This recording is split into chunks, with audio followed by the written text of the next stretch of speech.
Good morning, Northeast Radio SD. It's now time for the People's Pulse, which is brought to you by Aero Products, the local business solution for better business. We've got with us a special guest today. We've got in Watertown Mayor Ried Holien. Good morning. Thank you for joining us. Good morning. Thank you for having me. You bet. We appreciate you coming in and gracing us in our new studios here. So I think You got a great studio here. Yeah, thank you. This is the second time I think we've had you in here Yes. now. So we appreciate you coming in. And you guys had a council meeting last night that was a robust discussion. Spirited debate, yes. I like that. I like that. So we could just start with that because it was a really good discussion. And I liked how there was a lot of different maybe perspectives, if that's even the right way, of how it's the younger generation and voices and so on. But it kind of starts out with a request. There's a downtown collective, and they approach the city. They've been around for maybe a year or so. Does that sound about right? Yeah. Okay. And they approach the city asking for a grant. And maybe you want to talk a little bit on that, because they have an idea for some marketing and maybe a coordinator as well. So yes, thank you.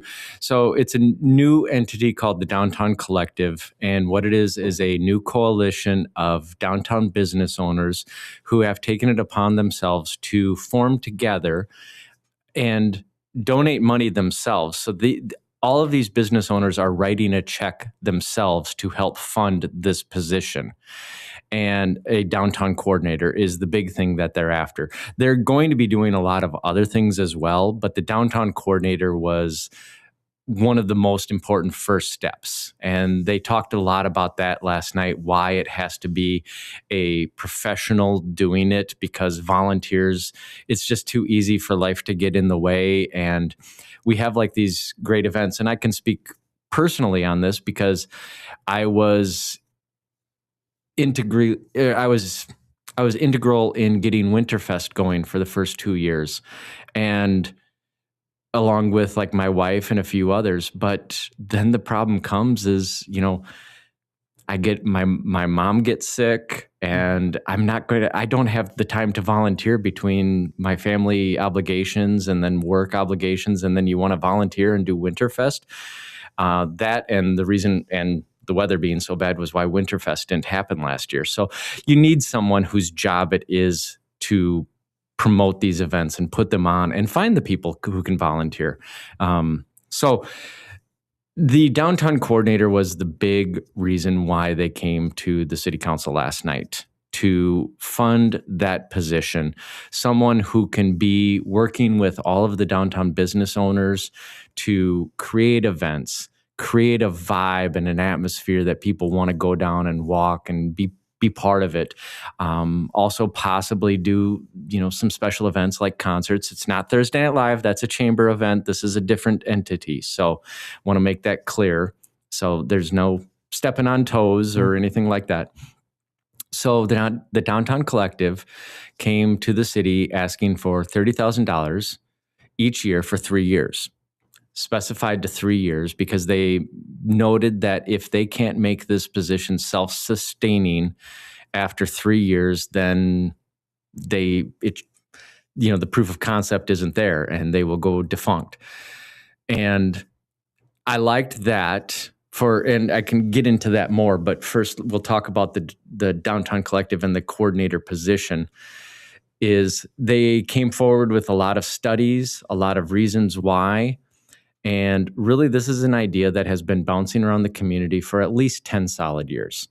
You go back to the downtown charrette from Watertown 2020, and back then this was identified as a need and a want for the community, is a coordinator and a more robust downtown.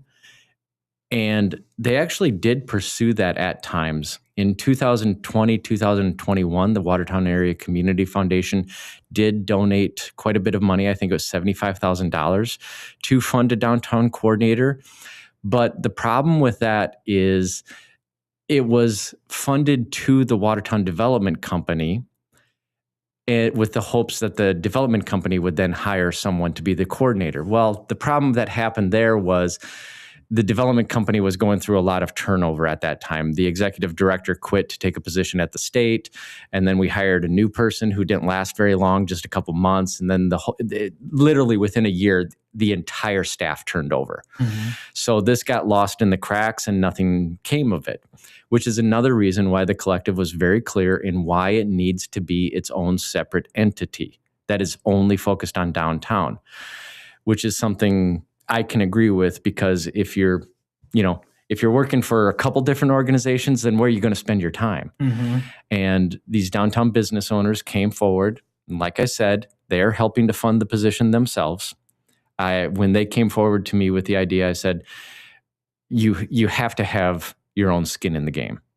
I said, we can talk about the city helping you, but you have to put your money where your mouth is on this. And they did. Mm-hmm. So I applaud them for that. And we had a very long, robust discussion as to the need for the coordinator. I don't think anyone really had a problem with the proposal or the collective. I think everyone liked the collective and liked the idea of having promotions downtown. Really, the negative comments that we heard prior to the debate last night was coming from people in other parts of town who might own a business on like Highway 212, and they're saying, why don't I get any money? Mm-hmm. And then the other comment we heard was, there are organizations that are, focused upon promoting business in the community, and why aren't they doing this? Mm-hmm. And those were the two basic negatives that we heard. Neither was against the concept of promoting downtown through a coordinator. It was just whether or not the city should be funding the position because of those arguments. And they're good arguments. They're real arguments. But we had a long discussion as to why we think. Well, I would just say, in my personal opinion, I did a lot of studying. This was back 6 years ago. I told the story when I was on city council. I came in as a hardcore fiscal conservative, and I still am, because you have to be very diligent on how you spend taxpayer dollars, and you can't just go around being generous with the money, because it's not your money to be generous with. Mm-hmm. You have to get a return on investment. So 6 years ago, when I was trying to figure out if I wanted to get behind building an ice arena in town, I did a lot of research. I got myself an education through reading studies, books, talking with people, doing a lot of legwork, and I came to understand how a city can invest taxpayer dollars in the community that gets a good return on investment through quality of life issues, and how those quality of life issues can then promote the entire community so that you're helping everyone. So switching gears from the ice arena to the downtown collective and the downtown coordinator, one of the things that I found was something called the local multiplier effect, which is, and this is worldwide, they can actually track this, but nationally in America especially, they can track that every dollar you spend in a downtown area circulates through the community 4 times more than a dollar spent anywhere else in the community. And the reason why that is, in large part, is because if it's a local downtown business, when you're paying for your coffee or your shirt or whatever it is, you are paying to have whoever is waiting on you, you're paying their salary. You're paying the business owner's salary. You're paying for the upkeep of that building where people are living in apartments upstairs. You are helping support the side businesses, because especially in a downtown area, it's not just one big box store. It's not like you park and go into Walmart, you come out 2 hours later with all your stuff from Walmart. Mm-hmm. No, you're going downtown. You're likely going from one business to another business. So you're supporting multiple businesses at the same time. So it has that. And then the money that you are paying for that salary and for the owner circulates through the town 4 times as much. So it helps everyone. The other thing is it literally is a rising tide lifts all boats. The number one reason why people visit a community is because of they have something fun or adventurous. And high on that list, one of the top, I think it's the top thing, is a vibrant downtown. People will literally they will drive for a day trip, for a weekend, just to go to a community and walk around and spend time in their downtown. If they've got a good place to eat, if they've got a fun place to drink, if people are sitting outside on the sidewalks and walking around, or there's music playing, that is why people visit. And the number one thing, what really surprised me when I found this out, and it's just been confirmed over and over again, the number one reason why people move to a community and stay in a community is because of the atmosphere. Is it fun? Is it a fun, vibrant place to live? And that's why investing in a downtown where you have activities, where you have people walking around smiling, where you have a carnival on camp, where you have a dunk tank, where you have concerts, where you have all of these things, that creates the life that people seek out. For me, it's a little strange, but I'm old. But yeah, for people especially under the age of 35, the number one reason why they go to visit or stay in a community, where they move there, is because it is just a fun atmosphere, a fun vibe. And that's why you need to invest in this. So if you are anyone in this community, if you have any other job, it will help you. Granted, you're not getting the direct downtown coordinator if you have like a business owned elsewhere, but it literally is. We bring more people into town. They go to other businesses. They spend money all over the town. And then also they spend money in the community, which then we can use to support the infrastructure. We're at a point in Watertown where our population is not growing at the same rate as inflation is. So if we don't focus upon growth in this community, we're going to get to a point where we price ourselves out of paving roads. I mean, to a certain extent, because if our population is growing at 1%, 1.5%, but inflation is growing at 3.5%, do the math. We're gonna run out of money. And then you're saying, well, wait a minute. Hey, maybe downtown coordinator. And granted, it's tough to see the connections together, but like I said, I've done the research because I had to get my head around it, because I was not a proponent of this, but I learned about it. And all of the studies that I found prove that this is how you build a city. You invest the local dollars locally in things that make people want to come, stay, live, have kids, have jobs, invest in the community, and appreciate living there. It's the number one thing nowadays. And we have to do things like this. And so I can understand the opposition. I would like to point out that not a single person came to speak in opposition last night, but about 50 people spoke in favor of it. So all of the opposition came in the form of, a couple emails or text messages. I didn't get many. A couple councilmen said that they got more than I did, which is fine. But I think if you watched that debate last night that went on for 2 hours, we raised the questions that we heard from people. And I think we showed anybody who wanted to watch that we took our time to try to make the best decision we could. Well, and you also, there was, the phrase you used was accountable grant, and also the memorandum of understanding too, if you want to touch on those two things, because there are some stipulations, if you will. It's not like they mentioned just handing out cash. So yes, thank you. This was something that I felt very strongly about. So when the Downtown Collective came to me, so in going back to a question that you had raised in the first question. So the Downtown Collective technically formed last August. They were incorporated last December. Then a couple of weeks ago, they got a grant from the Community Foundation, and then they said, oh, wait, okay, we really need to get this going. So then they came to the city and asked, could we be put on the agenda? So that's why we put them on for last night. So that was part of the timing that went into it. But when they came to me, I said, okay, Great, let's have that discussion. But I said, one of the things that I want to do is we need to do things, as City Manager Steger said last night, we need to start doing things new and different in this community if we're going to get the growth that we need, to get the vibrancy that we need. We have to start doing things different.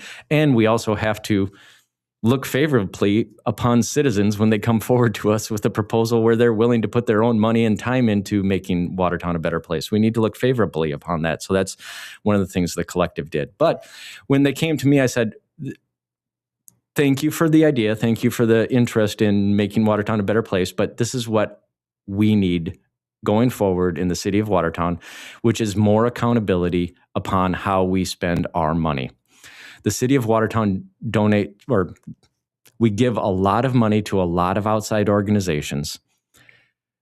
And for years now, we have never demanded any sort of understanding about what we get for a return on that investment. Occasionally, we can talk to the organization. They're all good organizations. But what I'm saying from a taxpayer viewpoint, they have to look at that and say, what are we getting for the money that we are spending? And City Manager Steger showed the slide. Just from one fund, we donate $200,000 to the Watertown Development Company. We donate about $250,000 to the Boys and Girls Club.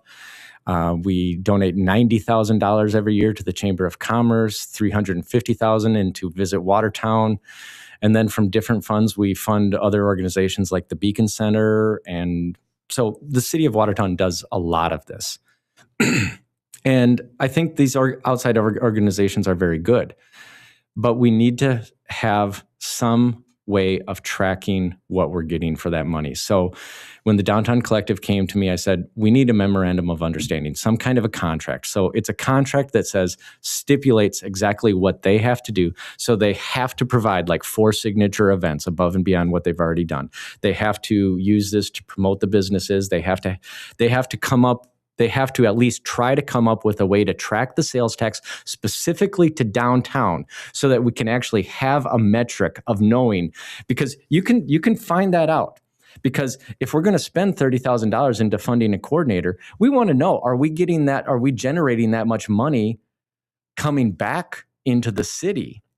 And so we said, you've got to start tracking your sales receipts just downtown. Mm-hmm. So that was part of the memorandum of understanding. Again, this is something that we should have been doing for a long time. I'll take responsibility for that. I've been mayor a long enough time. This goes back way before my time. I mean, this is before I was in the state Senate. So Watertown has always just given money, and we've always called it a donation. So first off, I said, we've got to stop calling it a donation. It's not a donation. You don't get to donate money that isn't yours, okay? It is an investment from the city, from the elected officials into an entity that needs to provide something back to the community. I'll give you an example. Like, we don't have a problem supporting the Beacon Center because they provide a service in helping people who are going through a lot of trouble. They really help our police department. So what they do for the community is a supplement. It helps all of us by helping people in need, but it helps the Watertown Police Department dealing with a lot of issues. So that's something that we get as a return on that investment. You might not see it, you might not even know about it, but it's something that we should make clear as, and I don't want to single them out, but with the Downtown Collective, I said, sure, we can talk about donating or giving you the money. I caught myself there. But I said, this is going to be a grant, but it's going to be accountable, an accountable grant. We need to have some kind of understanding what we're getting back on that. And I made it also clear last night, and the council was all in favor of applying this standard going forward with all of our accountable grants. Mm-hmm. So I think this is a good way of being, fiscally conservative, but more importantly, showing the community what we get for the money that we are putting out there. Mm-hmm. Well, and it seems like I see that's how a lot of things are working too, with whether it is the opioid settlement mm-hmm. or it's all sorts of different programs from the state. They do want to see how the money is being used and that it is making an impact on the communities. And to me, it seems like it's just a smaller version because we're a community. But yeah, it's kind of the similar thing to that grant process. So, and the Watertown Area Community Foundation also stepped in to, I guess, match some funding there as well in that too, from what I understand, right? On the match funding? Yeah, well, they for the downtown collective, they were also in part of supporting that as well. Oh, yes. In fact, when I told them that we need some kind of understanding and written understanding so that we can hold each other accountable, they were all in favor of that. They understood the wisdom of that approach.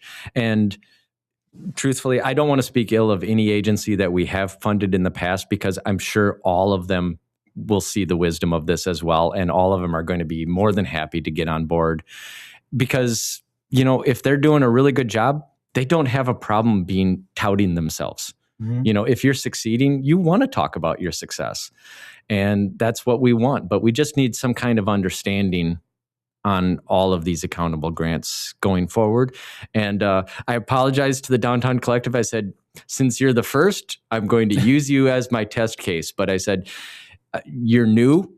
It's going to be easier to apply it to you, and in part because of the nature of the accountable grant. Mm-hmm. See, I almost caught myself calling it a donation again. Yeah. Got to get off that. Mm-hmm. So I just think that this is a really good standard, a much better way of doing business going forward. There's no business in the world that just gives money to someone else and, well, we hope you do well with it. Mm-hmm. No, you want to know what you're getting for the money that you're spending. Mm-hmm. Well, and I'd imagine that this position is going to, a lot of people will be communicating with this individual, and they'll be under a microscope. I think even one of the council members mentioned. So, there'll be people watching this individual to ensure that they're creating results. Yeah, so. Definitely. And one thing that I want to point out is when I was talking about how creating this atmosphere is the number one factor in a community's growth.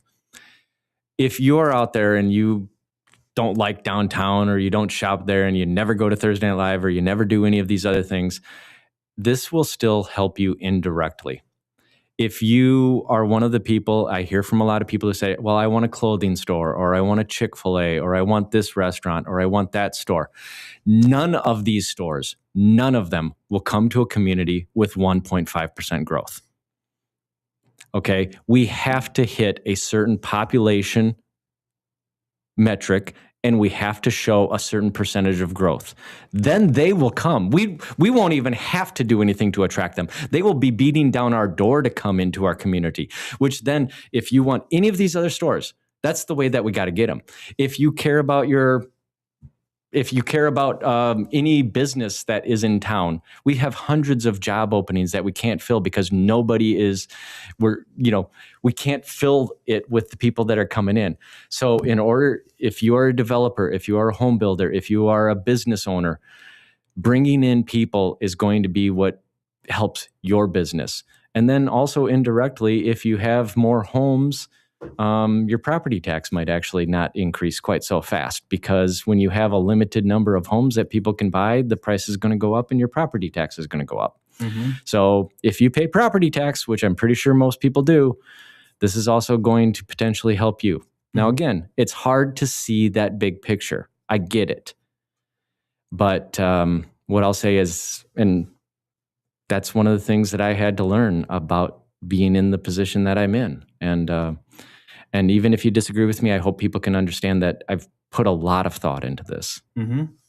Well, we got the full story online too. So if they do want to watch the segment on that with the debate as well, that's on there. I want to also touch on too, maybe before we wrap up, because we got somebody else coming in too soon. Oh. But I want to make sure we touch on Elliot though, because I want to give him a shout out because that was pretty cool. Obviously, I didn't know that was going to happen, but I always think that's cool to shout out those young folks. But he's taking an interest in government at all, I think is pretty cool. But, you gave him a minute to kind of lead the Pledge of Allegiance. And yeah, I think that's pretty cool that he did that, and he had a bow tie and everything. He looked so fancy, didn't he? Yeah. Oh, and so it was a young man named Elliot Moffat, and I met him at a Shamrocks game a couple weeks ago with him and his mom and dad, and they just said it's like, he pays attention to government, and he's probably 10? Yeah. I can't even. And so I just had a quick conversation with him, and I just said, yeah, you know what? I've always wanted to invite young people in to lead us in the Pledge of Allegiance or a prayer. And we had a few that showed interest, but they didn't show up because it's nerve-wracking. Yeah. But Elliot, he was nervous, but you could tell he was also excited. Yes. And it was fun. He came all dressed up. He did a great job. And what a great young man. Yeah, I cut the little bit out there and we posted it online so that they can watch just that little section of him on there on Facebook and everywhere. So yeah, that was really awesome. So one of the other things I'd just like to tout last night is we had no debate on this, probably because it was such a good idea. Nobody wanted to say anything bad about it. But we got a grant from the state opioid settlement, and we bought a new tool called a Metronome Tactic ID, which is a mobile narcotics identification device. So now, especially for our first responders, our police, when they get to a site where something is happening, they will be able to identify right away if there are any drugs present. If so, what are they? Because a lot of times you'll come and someone's high or drunk or something like that, but you don't know what they're on. So let's say if they're overdosing or something like that, you might not know what the proper response is until you find out. So this device will help them identify what the drug is. It also obviously protects them a lot more because they'll be able to better understand the situation and respond to it as best they can. But some of the other things is, the drugs that we're getting, they're not just bad because they're drugs, but they're laced with so many different chemicals and horrible things that are coming in from both of our borders where, it's just not very safe to even, be dealing with them. You don't want to touch them. You don't want to breathe them in. I mean, I don't know all about that, but let's just say this is a good safety precaution for our first responders. We're very glad no money from the city of Watertown was spent on it, but it's going to help us have a safe community to live in. Yeah, absolutely. There's so much out there, and they're not dipping their finger in a bag and licking it or whatever in the movies. There's always cop shows where it's like they have like this little baggie, and so it looks like cocaine, and then they dip their finger in it and lick it. It's like, come on. It's like, I'm pretty sure that doesn't happen. No. So it's great. They got like a $50,000 grant for that thing. Yeah. I can't believe this little handheld thing. But I mean, with all the things out there, I'd feel a lot better having that thing out there. So that's awesome. But so that's amazing. Yeah. Well, okay. I appreciate you coming in. We hopefully we'll have you in here in a couple weeks. Well, no, you're going to be. I'll have a councilman be coming in 2 weeks. I think we might have Councilman Brent Moorman coming in, maybe, if I remember so. right. Yeah. So, okay, cool. Now we're going to have a doctor joining us pretty soon. We got Dr. Melissa Meidinger coming in and share some small business and economic developments. We're kind of going to roll off what we were talking about too. So, but is there anything else you want to say before you? No, thanks for having me on. Okay, well, then that does it for this week's The People's Pulse, brought to you by Aero Products. And we'll get back to some music here in the transition.